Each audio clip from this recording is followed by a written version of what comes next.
Jerusalem ദേവാലയം പണിതപ്പോൾ ദൈവം നിർദ്ദേശിച്ചത് ജെറുസലേം ദേവാലയം ഏദൻ തോട്ടത്തെ ഓർമ്മിപ്പിക്കണം. ഏദൻ തോട്ടത്തെ ഓർമ്മിപ്പിക്കുന്ന വിധത്തിലായിരുന്നു ദേവാലയം പണിതത്. എന്തായിരുന്നു പരിശുദ്ധാത്മാവ് നമുക്ക് പറഞ്ഞു തരാൻ ആഗ്രഹിക്കുന്ന ഇൻറ്റൻഷൻ? ഒരാൾ ദേവാലയത്തിലേക്ക് പ്രവേശിക്കുമ്പോൾ, ഒരാൾ ആരാധനയിലേക്ക് പ്രവേശിക്കുമ്പോൾ അയാൾ ഏദൻ തോട്ടത്തിലേക്ക് തിരിച്ചു വരികയാണ്. ഏദൻ തോട്ടത്തിൽ നിന്ന് ഇറങ്ങിപ്പോയ മനുഷ്യൻ ഏദൻ തോട്ടത്തിലേക്ക് തിരിച്ചു വരുന്നതാണ് ആരാധന. ഏദൻ്റെ അനുഭവം ഒരു മനുഷ്യന് തിരിച്ചു കിട്ടുന്നതാണ് ആരാധന. ഒരു മനുഷ്യൻ പറുദീസ അനുഭവത്തിലേക്ക് മടങ്ങി വരുന്നതാണ് ആരാധന. എന്താണ് ഏദൻ്റെ പ്രത്യേകത? അവിടെ ദൈവത്തിൻ്റെ കാൽപെരുമാറ്റമുണ്ട്, അവിടെ കർത്താവ് സഞ്ചരിക്കുന്നുണ്ട്, അവിടെ കർത്താവുണ്ട്. പ്രസൻസിലേക്ക് നമ്മൾ വരികയാണ്. അതുകൊണ്ട് പരിശുദ്ധ കുർബാന നമുക്ക് ഏദൻ തോട്ടത്തിൻ്റെ പറുദീസ അനുഭവം തിരിച്ചു തരുന്ന ഒരു വലിയ ആത്മീയ ആരാധനയാണ്. അതുകൊണ്ട് ആ ഒരു അനുഭവത്തിലേക്ക്, ആ ഇൻറ്റിമസിയിലേക്ക്, ദൈവത്തോടുള്ള അടുപ്പത്തിലേക്ക് തിരിച്ചു വരാൻ കർത്താവ് നമ്മളെ വിളിക്കുകയാണ്. ഞാൻ ഒരു ടേക്ക് അവേ പോലെ എനിക്ക് നിങ്ങളോട് പറയാനുള്ള വളരെ പ്രധാനപ്പെട്ടൊരു കാര്യം എന്ന് പറയുന്നത്, നമ്മുടെ ലൈഫിൽ നമ്മൾ കർത്താവിൻ്റെ അടുത്തിരുന്നുള്ള ആനന്ദം കണ്ടെത്തണം. കാരണം ബാക്കി എല്ലാം ഫെയ്ഡ് ചെയ്ത് പോകും. ഈ ഭൂമി തന്ന എല്ലാറ്റിൻ്റെയും പ്രത്യേകത, ഭൂമി തന്നതെല്ലാം ഭൂമി തിരിച്ചെടുക്കുക എന്നുള്ളതാണ്. ഇപ്പം എനിക്ക് ആരോഗ്യമുണ്ട്, ഭൂമി തന്നതാണ്. ആരോഗ്യം എല്ലാ കാലത്തേക്കും ഉണ്ടാവില്ലല്ലോ. ഭൂമി തന്നതൊക്കെ ഭൂമി തിരിച്ചെടുക്കും. പണം, ഭൂമി തന്ന പണം ഭൂമി തിരിച്ചെടുക്കുന്നതിൻ്റെ പേരാണ് ദാരിദ്ര്യം. ഭൂമി തന്ന ആരോഗ്യം ഭൂമി തിരിച്ചെടുക്കുന്നതിൻ്റെ പേരാണ് രോഗം. ഭൂമി തന്ന മാനം ഭൂമി തിരിച്ചെടുക്കുന്നതിൻ്റെ പേരാണ് അപമാനം. ഭൂമി തന്ന സൽപ്പേര് ഭൂമി തിരിച്ചെടുക്കുന്നതിൻ്റെ പേരാണ് ദുഷ്പേര്. ഭൂമി തന്നതിൻ്റെ എല്ലാം പ്രത്യേകത, ഭൂമി ഏതെങ്കിലും ഒരു സ്റ്റേജിൽ അത് തിരിച്ചു വാങ്ങിക്കും എന്നുള്ളതാണ്. മാത്രമല്ല, ഭൂമി തന്നതെല്ലാം തിരിച്ചു കൊടുത്തിട്ടേ നമുക്ക് ഇവിടുന്ന് പോകാനും പറ്റത്തുള്ളൂ. എന്നാൽ ഒരു മനുഷ്യനിൽ നിന്ന് ലോകത്താർക്കും, ഭൂമിക്കാവട്ടെ പിശാചിനാവട്ടെ ലോകത്തിനാവട്ടെ, എടുക്കാൻ പറ്റാത്ത, മനുഷ്യന് ദൈവം കൊടുത്തതും മനുഷ്യനിൽ നിന്ന് ഒരിക്കലും ആർക്കും എടുക്കാൻ പറ്റാത്തതുമായ ഒരൊറ്റ കാര്യമേ മനുഷ്യനുള്ളൂ. അത് ദൈവത്തിൽ നിന്ന് അവന് കിട്ടുന്ന ആനന്ദമാണ്. അപ്പോൾ അതുകൊണ്ട് ഞാൻ നിങ്ങളോട് പറയുകയാണ്, നമ്മൾ ഈ 40 ദിവസം ഈ ദിവ്യകാരുണ്യത്തിലൂടെ പോകുമ്പോൾ നിങ്ങൾ പ്രാർത്ഥിക്കണം, ദൈവമേ എനിക്ക് കർത്താവിൻ്റെ അടുത്തിരുന്ന് ആനന്ദം കണ്ടെത്താൻ ഒരു അഭിഷേകം തരണം. വേറെ ഒരു കാര്യത്തിലല്ല. ബാക്കി എന്താണ്? Things may come and go. എന്ത് കാര്യവും അത് വരാൻ പോവാം.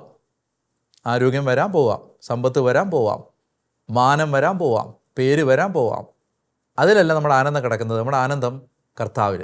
സങ്കീർത്തനം 4:7, ധാന്യവും വീഞ്ഞും വർദ്ധിച്ച കാലത്ത് അവർക്കുണ്ടായതിലേറെ ആനന്ദം അങ്ങ് എൻ്റെ ഹൃദയത്തിൽ തന്നു. അങ്ങനെ ഒരു ആനന്ദത്തിലേക്ക് വരാൻ ദൈവം നമ്മളെ ഈ ദിവസങ്ങളിൽ സഹായിക്കട്ടെ എന്ന് ഞാൻ പ്രാർത്ഥിക്കുന്നു. അപ്പോൾ ഇന്നത്തെ നമ്മുടെ വെർച്യു, പുണ്യം, പ്യൂരിറ്റിയാണ്. വിശുദ്ധി, പ്യൂരിറ്റി.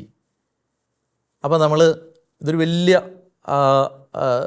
പ്യൂരിറ്റി, വിശുദ്ധി എന്ന് പറഞ്ഞാൽ വലിയൊരു ടോപ്പിക്കാണ്. ഞാൻ അതുകൊണ്ട് അതിനെ കുറച്ചുകൂടെ റിസർവ് ചെയ്ത് സെക്ഷുവൽ പ്യൂരിറ്റി എന്ന് മാത്രമാക്കുകയാണ്. ലൈംഗിക വിശുദ്ധി, ശരീരത്തിൻ്റെ വിശുദ്ധി. ഇത് നമ്മൾ ഈ കാലഘട്ടത്തിൽ ഒത്തിരി പ്രാർത്ഥിക്കേണ്ട ഒരു മേഖലയാണ്. പ്രത്യേകിച്ച് നമ്മുടെ ചിന്തകളിൽ, ഓർമ്മകളിൽ, ഭാവനയിൽ, സ്വപ്നത്തിൽ, അതുപോലെ തന്നെ നമ്മുടെ നോട്ടത്തിൽ, കേൾവിയിൽ. ഇപ്പോൾ വെറുതെ ഇരുന്നാൽ പോലും ഇത്തരം കാര്യങ്ങൾ, പാവങ്ങൾക്ക് കുത്തി തലയ്ക്കകത്തേക്ക് വരാനുള്ള എല്ലാ സംവിധാനവും നമ്മുടെ കൺമുമ്പിൽ, നമ്മുടെ കയ്യിലെല്ലാം ഉണ്ട്. അപ്പോൾ അതുകൊണ്ട് എപ്പോഴും വിശുദ്ധിയിൽ ജീവിക്കാൻ, ലൈംഗിക പരിശുദ്ധിയിൽ ജീവിക്കാൻ, സെക്ഷുവൽ പ്യൂരിറ്റിയിൽ ജീവിക്കാൻ കർത്താവേ എനിക്കൊരു കൃപ തരണമേ. അതാണ് നമ്മളിൽ ഈ ജീവൻ വെളിപ്പെടുന്ന വലിയൊരു തലം, ജീവൻ. ഞാൻ പിന്നീട് ജീവനെക്കുറിച്ച് പറയാം. അപ്പോൾ അത് പ്രാർത്ഥിക്കുക. പ്യൂരിറ്റി, സെക്ഷുവൽ പ്യൂരിറ്റിയാണ് ഇന്ന് നമ്മൾ പ്രാർത്ഥിക്കേണ്ട പുണ്യം. സ്വാഭാവികമായിട്ടും ഒഴിവാക്കേണ്ട പാപം എന്ന് പറയുന്നത് ലസ്റ്റാണ്. എന്ന് പറഞ്ഞാൽ മോഹം അല്ലെങ്കിൽ ആസക്തി, ലൈംഗിക ദുരാശകൾ. ആ ദുരാശകൾ നമ്മളിൽ നിന്ന് മാറിപ്പോവാൻ നമ്മൾ പ്രാർത്ഥിക്കണം. അപ്പോൾ അതിനുവേണ്ടി നമ്മൾ ഇന്ന് എടുക്കേണ്ട ടാസ്ക് എന്താണ്? ടാസ്ക് നമുക്കിന്ന്, അതായത് കാണുക, നോക്കുക, രണ്ട് കാര്യമുണ്ട്. ഇപ്പോൾ എനിക്ക് ഒരു കാര്യം ഞാൻ കാണുന്നു, ആ ക്യാമറ ഞാൻ കാണുന്നു, ആ ക്യാമറ ഞാൻ നോക്കുന്നു. നമുക്ക് കാണാം, ഒന്ന് നോക്കാൻ പാടില്ല. രണ്ടാമതൊന്നുകൂടി നോക്കണമെന്ന് ആഗ്രഹം വരുന്ന ഒരു 10 കാര്യങ്ങളെ നോക്കാതിരിക്കാനൊന്ന് ട്രൈ ചെയ്യുക. അതായത് ഒരു കാര്യം നമ്മൾ കാണുന്നു, ഒന്നുകൂടെ നോക്കാൻ, ഒരാളവിടെ നിൽക്കുന്നു, ഒന്നുകൂടെ നോക്കാൻ തോന്നുന്നെങ്കിൽ അത് ശരിയാവാം, തെറ്റാവാം. എന്ന് പറഞ്ഞാൽ ഞാനിപ്പോൾ എല്ലാം പാപകരമായ നോട്ടമാവണമെന്നില്ല. ഇപ്പോൾ ഒരു കാര്യം, നല്ലൊരു പടം കാണുന്നു, ഒന്നുകൂടെ നോക്കാൻ തോന്നുന്നു, നോക്കരുത്. അങ്ങനെ ഒരു 10 കാര്യങ്ങളിൽ ഒരാശയടക്കം പരിശീലിക്കുക. ഇത് ട്രെയിനിങ് ആയിട്ട് അങ്ങനെ പറ്റത്തുള്ളല്ലോ നമുക്ക്. അതുകൊണ്ട് നമ്മൾ എന്ത് ചെയ്യുന്നു, നമ്മൾ കാണുന്നു, ഒരിക്കൽ കൂടി നോക്കാൻ ഒരാഗ്രഹം ഉള്ളിൽ വരുന്ന ഒരു 10 കാര്യങ്ങൾ. 10 ഞാൻ ഒരു എണ്ണം പറയുന്നതെന്നുള്ളത് 2 ആവാം, 5 ആവാം, 7 ആവാം, 1 ആവാം. ഒന്ന് വെറുതെ ട്രൈ ചെയ്യാം. നമുക്ക് ഒരിക്കൽ കൂടി നോക്കണമെന്ന്, ഒരിക്കൽ കൂടി കാണണമെന്ന് ആഗ്രഹമുള്ള കാര്യങ്ങളിൽ നിന്ന് കണ്ണ് പിൻവലിക്കാനുള്ള ഒരു പരിശീലനം. അതാണ് ഇന്നത്തെ ടാസ്ക്. അപ്പോൾ പ്രാർത്ഥിക്കേണ്ടത് ഇങ്ങനെയാണ്. അത് ജോബ് പ്രാർത്ഥിച്ച ഒരു പ്രാർത്ഥനയാണത്. ഞാൻ എൻ്റെ കണ്ണുകളുമായി ഒരു ഉടമ്പടി ചെയ്തിട്ടുണ്ട്. അതുകൊണ്ട് ഞാൻ കന്യകയെ എങ്ങനെ നോക്കും? ഇങ്ങനെ പ്രാർത്ഥിക്കാൻ: കർത്താവേ, എല്ലാ മോശപ്പെട്ട കാഴ്ചകളിൽ നിന്നും എൻ്റെ കണ്ണിനെ നീ പൊതിയണമേ. എല്ലാ മോശപ്പെട്ട കാഴ്ചകളിൽ നിന്നും, എല്ലാ മോശപ്പെട്ട ആഗ്രഹങ്ങളിൽ നിന്നും, എല്ലാ മോശപ്പെട്ട കാഴ്ചകളിൽ നിന്ന് എൻ്റെ കണ്ണിനെയും, എല്ലാ മോശപ്പെട്ട ആഗ്രഹങ്ങളിൽ നിന്ന് എൻ്റെ ഹൃദയത്തെയും നീ കാത്തുകൊള്ളണമേ. എല്ലാ ആവശ്യമില്ലാത്ത കാഴ്ചകളിൽ നിന്ന് എൻ്റെ കണ്ണുകളെയും, എല്ലാ ആവശ്യമില്ലാത്ത ആഗ്രഹങ്ങളിൽ നിന്ന് എൻ്റെ ഹൃദയത്തെയും നീ കാത്തുകൊള്ളണമേ എന്ന് നമുക്ക് പ്രാർത്ഥിക്കുകയും ചെയ്യാം. ഞാൻ പറഞ്ഞ കാര്യങ്ങൾ മറക്കരുത്. ഈ 2ാമത്തെ ദിവസം ഈ പുണ്യം അഭ്യസിക്കുക, പാപം ഉപേക്ഷിക്കുക, പ്രാർത്ഥന പറഞ്ഞെന്ന് പ്രാർത്ഥിക്കുക, ടാസ്ക് പറഞ്ഞെന്ന് ചെയ്യുക. കൂടാതെ പൂർവികർക്ക് വേണ്ടി പ്രാർത്ഥിക്കണം, കുർബാനയുടെ മുമ്പിൽ പോയിരിക്കണം, വിശുദ്ധ കുർബാനയിൽ പങ്കെടുക്കണം, ഉപവാസം എടുക്കാൻ പറ്റുന്ന ഒരു ഉപവാസം എടുക്കണം. അങ്ങനെ 40 ദിവസത്തെ പ്രാർത്ഥനാ യാത്രയുടെ 2ാമത്തെ ദിവസം അനുഗ്രഹമാവട്ടെ എന്ന് ഞാൻ പ്രാർത്ഥിക്കുന്നു. നമുക്ക് ആരാധനയിലേക്ക് കടക്കാം.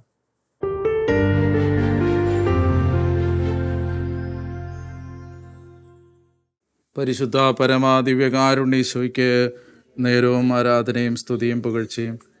പരിശുദ്ധ പരമാദിവ്യകാരുണ്യേശോയ്ക്ക് ആരാധനയും സ്തുതിയും. പരിശുദ്ധ പരമാദിവ്യകാരുണ്യേശോയ്ക്ക് നേരവും ആരാധനയും സ്തുതിയും പുകഴ്ചയും.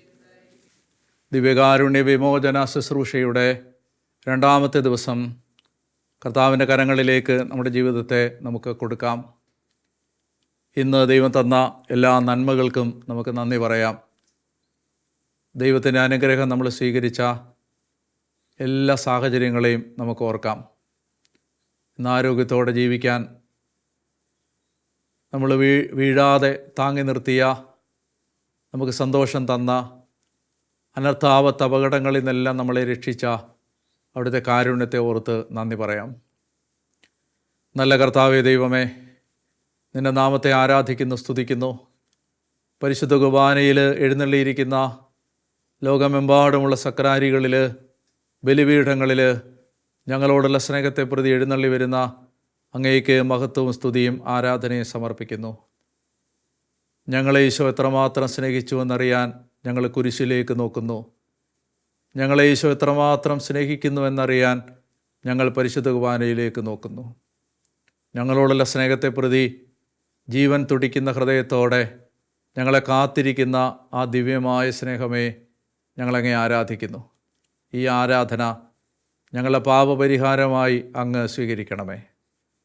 കർത്താവേ, ഓരോ നിമിഷവും പാപം തിരഞ്ഞെടുത്തപ്പോൾ ഞങ്ങൾക്ക് നഷ്ടപ്പെട്ട ജീവൻ ഞങ്ങൾക്ക് തിരിച്ചു തരാൻ ദിവ്യകാരുണ്യമായി മാറിയ കർത്താവേ, ഞങ്ങൾക്ക് നഷ്ടപ്പെട്ട ദൈവിക ജീവൻ കുർബാനയിലൂടെ തിരിച്ചു തരുന്ന ദൈവമേ, ദിവ്യകാരുണ്യത്തോടുള്ള സ്നേഹം ലോകം മുഴുവനിലും വർദ്ധിക്കാൻ അങ്ങിടയാക്കണമേ.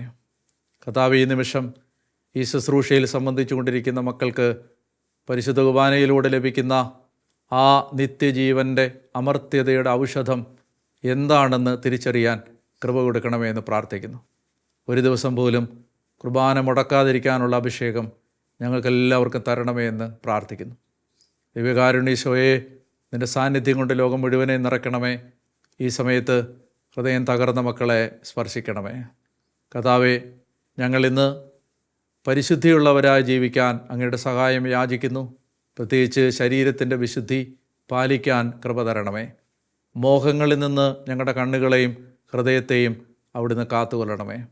പരിശുദ്ധിയോടെ ജീവിക്കാനുള്ള അനുഗ്രഹം ഞങ്ങൾക്ക് അവിടുന്ന് തരണമേ എന്ന് ഞങ്ങൾ അങ്ങയോട് പ്രാർത്ഥിക്കുന്നു. ഈ ആഗ്രഹത്തോടെ ഇന്നത്തെ ദിവസം കർത്താവിൽ നിന്ന് നമുക്ക് ആശീർവാദം സ്വീകരിക്കാം.